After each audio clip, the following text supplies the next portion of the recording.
Shalom, selamat pagi. Kembali lagi bersama saya dalam Renungan Pagi Happy Soul Family. Sebelum mulai renungan, mari kita bersatu dalam doa. Tuhan, terima kasih atas pagi hari ini kami bisa bangun dengan tubuh yang sehat, tubuh yang sempurna dari Engkau ya Bapa. Biarlah hari ini kita menjalani hari dengan luar biasanya bersama dengan Engkau Tuhan. Roh Kudus pimpin kami, biar pagi ini menjadi kekuatan yang baru untuk kami. Terima kasih di dalam nama Tuhan Yesus. Kami berdoa dan mengucap syukur. Haleluya. Amin. Ya, renungan pagi hari ini saya akan beri judul tentang mengalami Yesus. Pada hari Minggu itu pada tanggal 12, Bapak Gembala berfirman tentang percaya atau mengalami Yesus.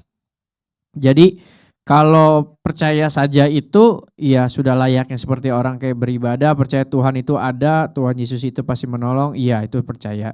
Tapi berbeda dengan hal lain yaitu dengan mengalami Tuhan Yesus atau mengalami Yesus.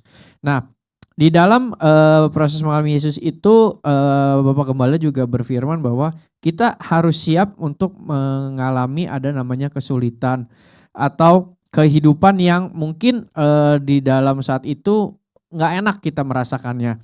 Nah, disitulah di dalam kelemahan kita, di dalam keterpurukannya kita atau titik terendahnya kita, apakah kita tetap masih bisa mengalami Yesus atau enggak, itu kembali ke diri kita masing-masing. Jadi bagaimana hubungan kita sama Tuhan, atau memang kita bergantung 100% sama Tuhan. Banyak seringkali yang terjadi kalau kita diberhadapkan dengan masalah, terkadang kita lupa.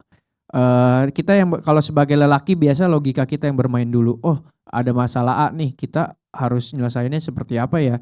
Nah, tapi terkadang tuh kita lupa bahwa ada Tuhan yang pasti akan menolong kita. Pusatnya itu, sumbernya itu pasti kita harus ke Tuhan. Karena ketika masalah itu ada, kita serahkan sama Tuhan, kita 100% percaya biar Tuhan yang ngatur,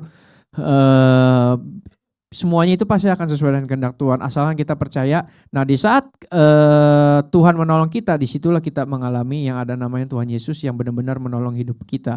Jadi kalau memang teman-teman pasti banyak lah, teman-teman, saudara-saudara semuanya pasti pernah mengalami kebaikan Tuhan. Tidak mungkin kita nggak pernah mengalami kebaikan Tuhan. Kita bernafas aja itu sudah kebaikan dari Tuhan. Cuman memang kembali lagi tiap orang itu pasti kan punya masalah yang berbeda-beda. Jadi menurut kesulitannya, menurut si A, gila gue lagi mengalami berat banget nih permasalahan gue. Tapi menurut si B, masalah lo biasa aja kayak gitu aja kok kayaknya berat banget hidup. Nah, itulah yang kita tidak boleh menstigmakan atau kelompok-kelompokkan masalah yang orang itu sedang hadapi. Karena belum tentu yang kita hadapi itu buat dia besar atau sebaliknya pun seperti itu. Jadi kita tidak boleh menjudge atau melihat masalah dia mah gak ada apa-apanya dibandingin masalah gua nih gitu. Nah, itu tidak boleh. Karena setiap orang itu mempunyai masalah masing-masing dan juga kecukupannya masing-masing.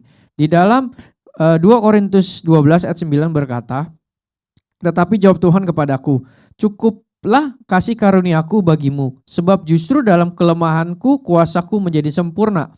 Sebab itu terlebih suka aku bermegah atas kelemahanku, supaya kuasa Kristus turun menaungi aku.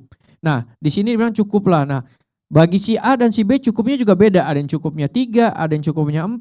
Tiap-tiap orang itu pasti masing-masing cukupnya berbeda. Tergantung memang dari diri kita masing-masing yang menganggap bahwa kita sudah cukup. Terkadang memang manusia itu tiada puasnya. Sudah dikasih berkat, tapi terkadang kita lupa, tidak mengucap syukur. Tapi ketika kita terpuruk lagi, Tuhan tolong, tidak salah. Memang itu sudah manusiawi, kedagingan. Tapi di mana Bapak Gembala berpesan bahwa ketika kita diberkati, ketika kita sudah merasa di atas, tetaplah kita harus menyertakan Tuhan atau bersyukur sama Tuhan bahwa Tuhan itu baik loh dalam hidup kita. Jadi selalu mengucap syukur, jangan lupa. Terkadang itu namanya manusia ya sudah di atas, semuanya cukup, dikasih kerjaan layak, penghasilan luar biasa, mau kemana-mana gampang. Nah, itu yang terkadang sering menjadi kita lupa sama Tuhan. Saya ingin itu aja renungan pagi hari ini, biarlah kita semuanya bisa mengalami Kristus, tidak hanya percaya, biar kita mengalami Tuhan dalam hidup kita masing-masing. Karena kesaksian-kesaksian dalam hidup saya banyak yang benar-benar Tuhan menolong, yang saya mengalami Tuhan Yesus itu sangat luar biasa. Biarlah rencana-rencana manusia gitu bisa berencana, tapi Tuhan yang berkehendak. Ada celutukan gitu di sosmed, lucu, bilang begini kata-kata, biar Tuhan aja deh yang atur, kemarin saya coba ngatur berantakan Tuhan gitu. Itu kata-kata yang lucu dan menurut saya benar juga. Ini secara menyeleneh tapi benar juga, biar Tuhan yang atur deh. Kalau kita yang atur berantakan gitu. Jadi itu aja, mari kita berdoa. Tuhan, terima kasih atas penyertaan-Mu. Biarlah renungan pagi hari ini bisa menguatkan kami. Biarlah menjalani hari ini dengan baik, mengutamakan Engkau ya Tuhan. Biarlah kami juga bisa bersandar, berserah, dan mengalami Engkau sebagai Tuhan dan Juru Selamat kami Tuhan. Terima kasih Bapa, ampuni dosa kesalahan yang kami perbuat, baik sengaja ataupun tidak Tuhan. Biarlah kami bisa menjadi yang lebih baik lagi semakin hari lagi Tuhan. Terima kasih, di dalam nama Tuhan Yesus kami berdoa mengucap syukur. Haleluya, amin. Terima kasih, Tuhan Yesus memberkati.